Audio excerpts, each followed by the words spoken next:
The fall of the year brings a few different species to the Northeast, but they're species that are common in other parts of the country. Florida sees mullet all the time. They're very common as bait fish later in the year in New Jersey and other areas to our south. They tend to be bigger bait fish than what we normally see here, unless we have big bunker in the bays.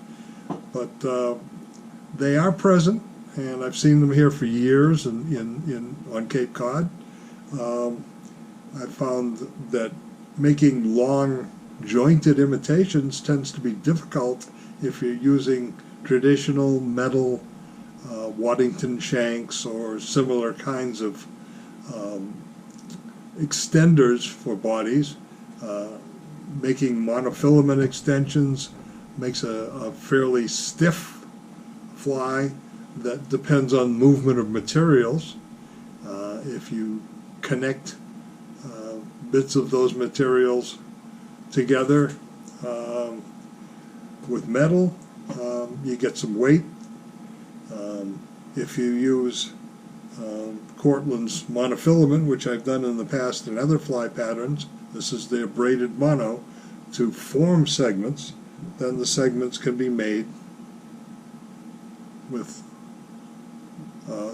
pieces of braided monofilament forming loops in the ends to make your loop-to-loop connections. While this can be found on Cortland's website because they use it to make ends for fly lines, you can also do it by inserting a needle with a large eye up through the body of your braid, sticking the end of the mono through it, and pulling that braided mono down through, and you create a loop which you can size by pulling on this end. A drop of head cement on the doubled braid after you've finished makes this a very permanent thing, and it's like the old Chinese finger. The harder you pull on it, the tighter it gets. To complete one of these loop connections, you just cut off the excess bit of material that you pulled out, give it a little yank, and it pulls it right inside, and it's completely disappeared. And then you can reverse the process by starting the needle in the other direction and making a second loop on the other end. We'll leave that for now and get back to it, because the first part of the fly we're going to tie, which is a gray mullet, is done in your fingers rather than on the vise. And it can be done by putting a loop from one end of that braid around your hook to give you some means of anchoring it. Then using the other end, which I'm going to take right off of that hook for the moment, I'm just going to take my mono tying thread and make several wraps to secure the material. I like to take the end of the mono, which you can't really see me do because it's clear and invisible, and go around the standing material in the bobbin so that as I wrap, it really binds it in there tight. Then I can just remove the excess material.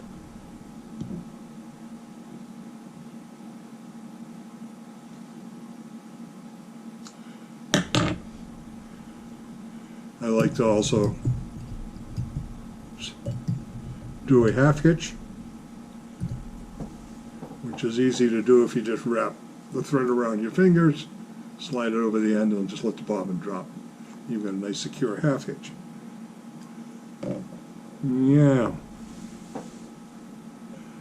I put tails that are splayed or spread out on this fly, which come from neck hackles that you normally might use for making dry flies, fresh water. And that's a good way of getting rid of the excess materials. I try to take two feathers that are essentially the same dimensions, and I'm going to tie them on, one on each side I'm not going to trim them at all in the process as I start to do this.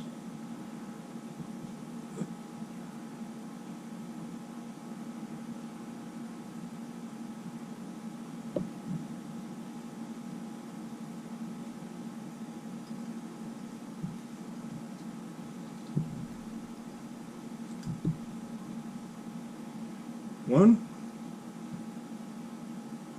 Make sure it's on the side. And then I'm going to take the other and put it directly opposite so they splay apart. Try to get them so that they're about the same length.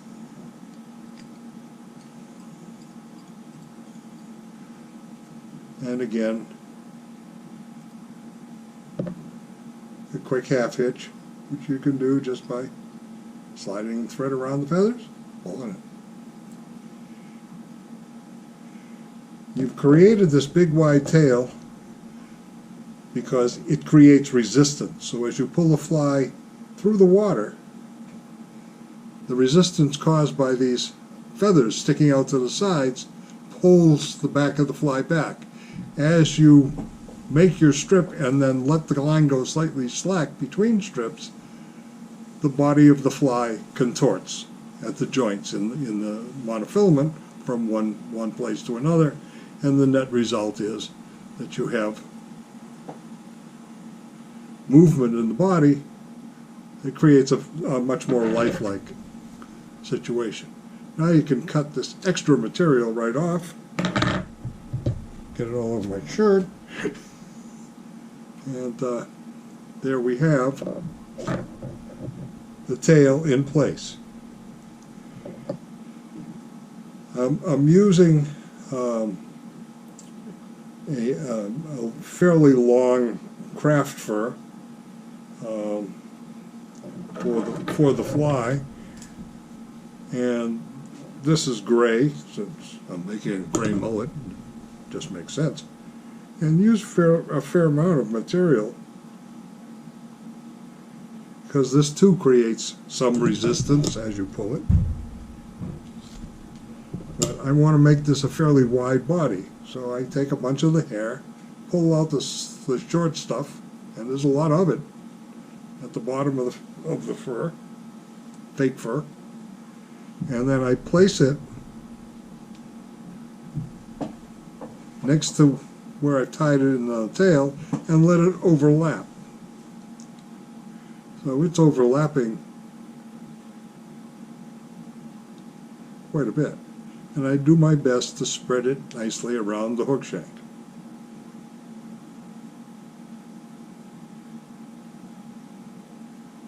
And I can take that right off of there and take my tying thread and look at it as I go and see that it is not as neatly around the hook shank as I might like it.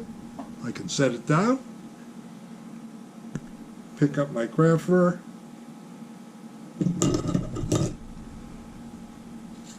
cut off another piece, do the same thing, take the little short pieces out, and lay this in here right on top, covering the spot that I had managed to do right before. And I'm just going to let the bobbin hang as I then take all this and pull it back. So you have now begun the body, but the tail is still sticking out in the back.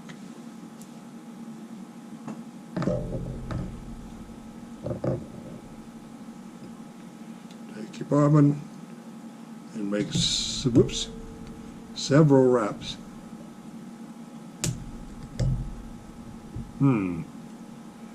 Let's see, I'll untangle that in front to secure it so that it's all hanging back there nicely.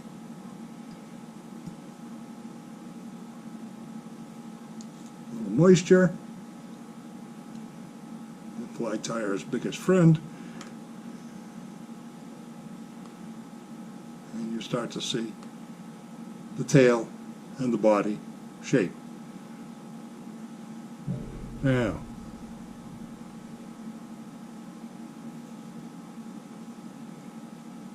let's half hitch it one more time here. And the trick to doing this by spinning your fingers around is to leave plenty of thread. Now it's half hitched, won't go anywhere. And I'm going to wrap forward on the mono to about the midpoint and secure it there. Again, a quick half hitch. Now the thread is secured this far forward of what I've already put in. Now again,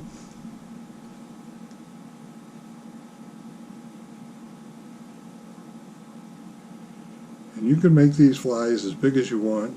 You can make as many segments as you want.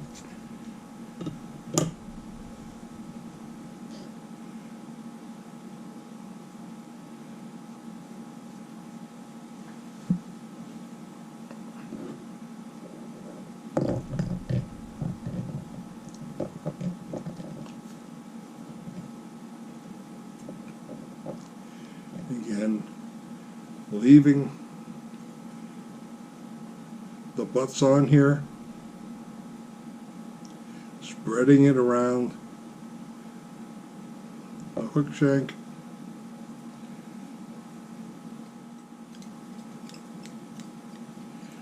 wrapping the material in place, pulling it back over the first step,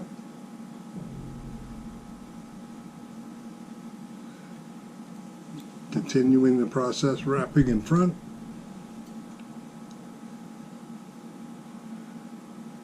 moving further up on the extension, and this is what this is. It's an extension for the body of the fly.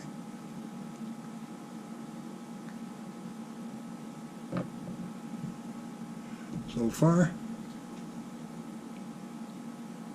got all that, and I'm way up here. Let's get another chunk material.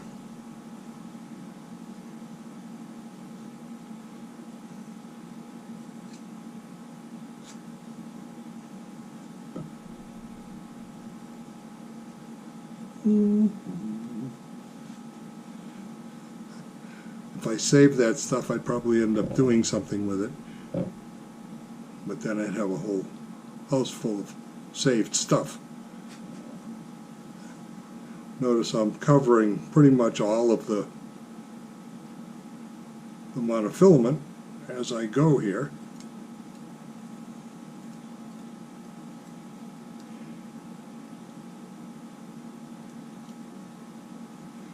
And just pulling material back, pulling it back, and pulling it back.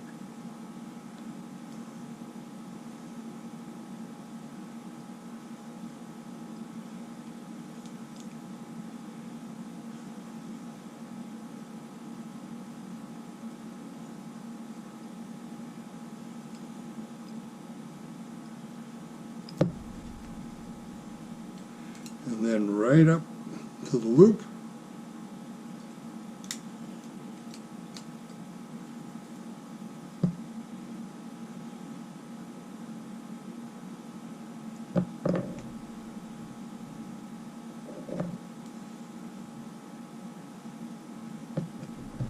Almost looks like I'm making a little tag for a Halloween costume here. And yet some more. Now I can make this tail very short as well, and it'll only take one or two of these steps. I wanted to make a very small mullet. Frankly, I haven't seen too many small mullet in this part of the world. They're all fairly sizable. So I seldom make one of these much shorter than 6 or so inches.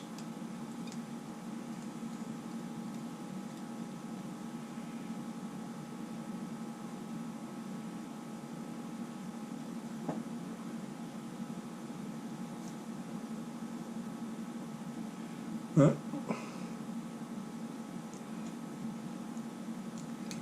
you have created a long segment on the back of the fly. I tied one of these earlier that was 6 inches. This is going to be even bigger.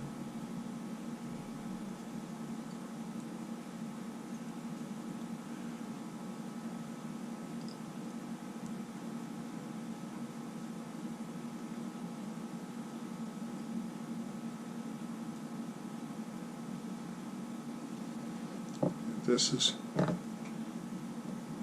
the whole back end of the fly done.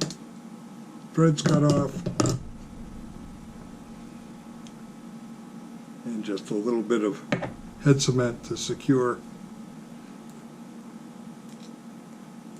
this last little whip finish that I just made. Now,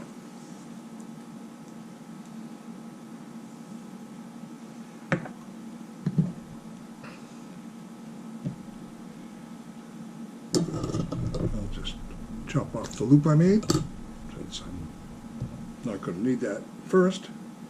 First thing I have to do is stick this end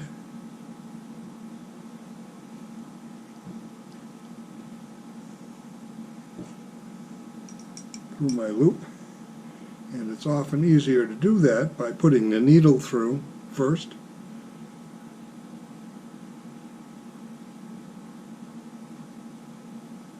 Putting your mono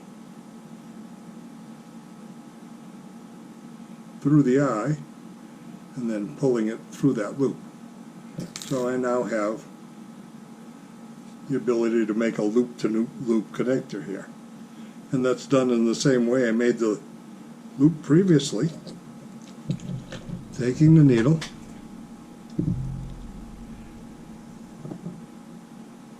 sticking it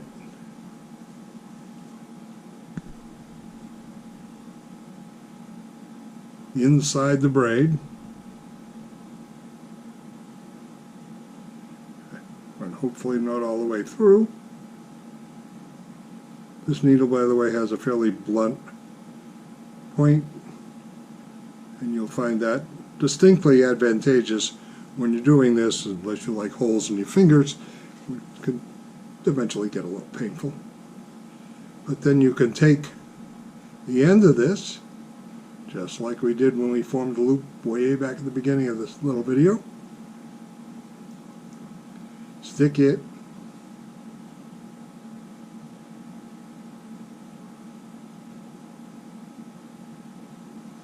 through the eye of the needle out through the side of the braid, and pull that braid through.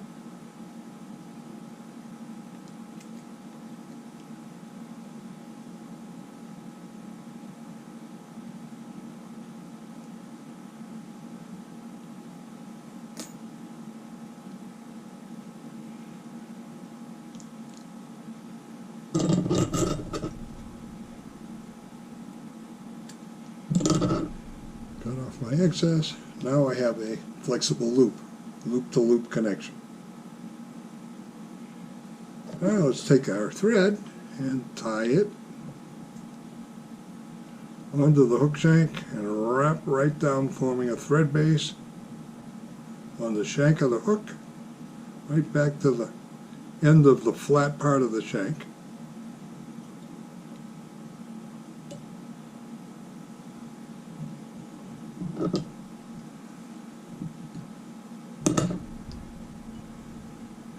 Take this loop-to-loop connection and place it so that the tails are out to the sides, both sides.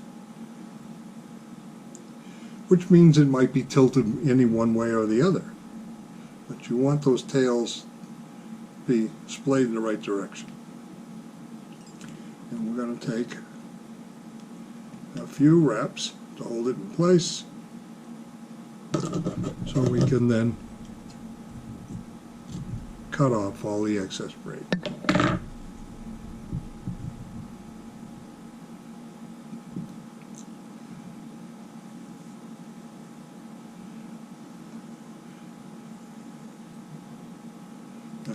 the braid right down onto the hook shank.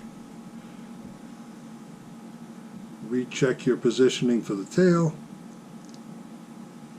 and then wrap it all down nice and tight.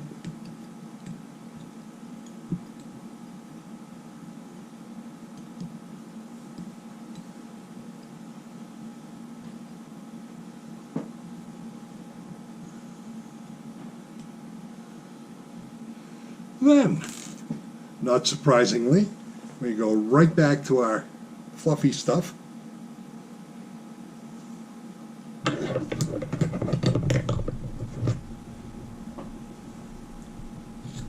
Cut off another healthy chunk.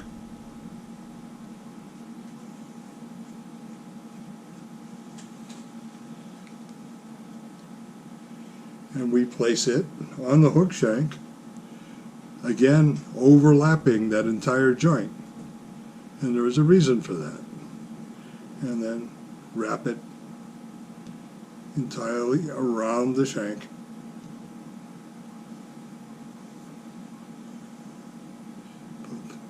All the fiber facing forward.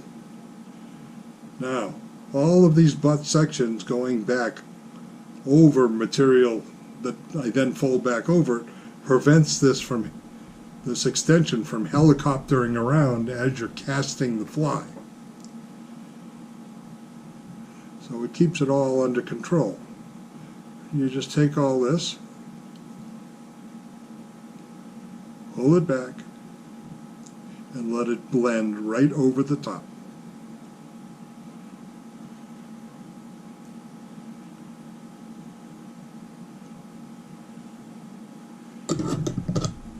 Then repeat.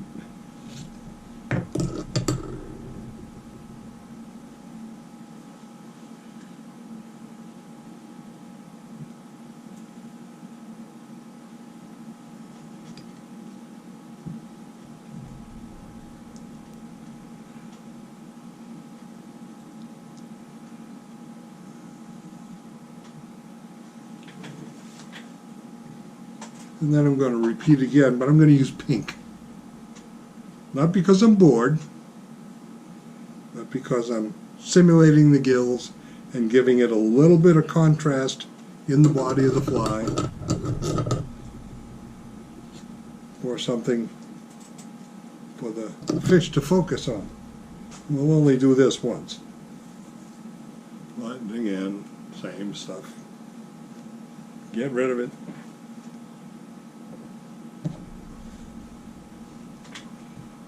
Place this on in exactly the same way.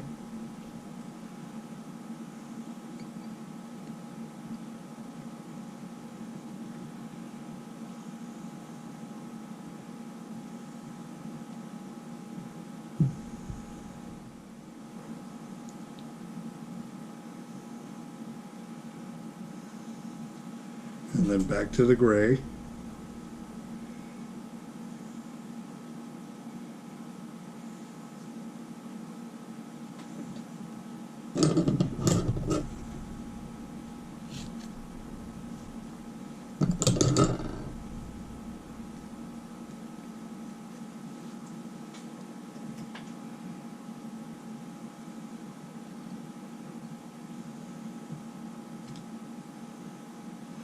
And this we'll do 2 more times, including this one.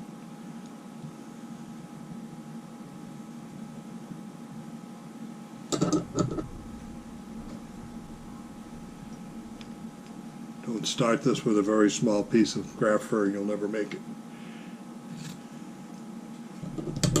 And of course, color is entirely dependent on where you are and what kind of similar fish might be around.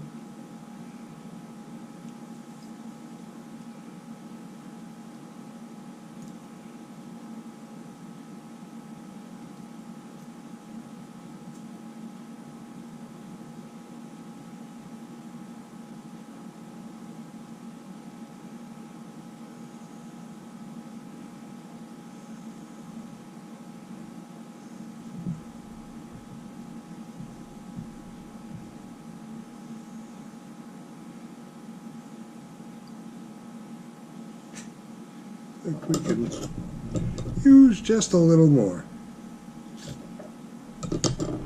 Having a head that's denser, bigger, fatter than what trails behind it also adds to the movement of the back part of the fly, because it creates disturbance in the water that causes a swirling action back here, and that makes this move as well.